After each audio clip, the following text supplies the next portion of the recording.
আমি বিশ্বাস করি এবং আশা করি বগুড়ার যতগুলি শিক্ষা প্রতিষ্ঠান আছে, প্রাইমারি স্কুল থেকে শুরু করে হাই স্কুল, মাদ্রাসা, কলেজ, প্রত্যেকটিতে যেন ম্যানেজিং কমিটি সহ এলাকার লোকজন শিক্ষার পরিবেশ বজায় রাখেন। স্কুল, কলেজ, মাদ্রাসা, শিক্ষা প্রতিষ্ঠান নিয়ে কোনো রাজনীতি নয়। আমরা রাজনীতি নামে অপরাজনীতি করি। বুদ্ধিমান সেই ছাত্রছাত্রী যে পরীক্ষা শেষ হওয়ার সাথে সাথেই তার ভবিষ্যৎ পরিকল্পনা অর্থাৎ হায়ার এডুকেশনের প্রস্তুতির জন্য পরদিন থেকেই প্রস্তুতি নিবে, সেই জীবনে অনেক দূর এগিয়ে যাবে।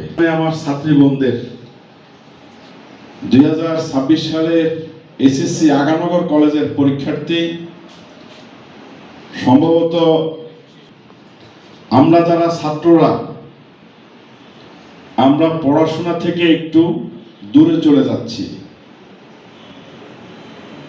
সামাজিকভাবে, রাষ্ট্রীয়ভাবে আমাদের ছাত্রদের পিছিয়ে পড়ার কারণ হলো আমরা ঘর থেকে অপ্রয়োজনীয় অর্থাৎ অপরাজনীতি, অপসামাজিক পরিচর্যা, বিভিন্ন জীবনের এই যে আমাদের প্রধানমন্ত্রী মহোদয় ওনার বক্তব্য শুনে আমার মনে ছিল যে আসলে উনি রাজনীতিবিদ না, উনি অরিজিনাল একজন শিক্ষক। এমন কথাগুলি বলে গেছেন যেগুলি পরীক্ষা হলে একজন ছাত্রের জন্য অত্যন্ত জরুরি।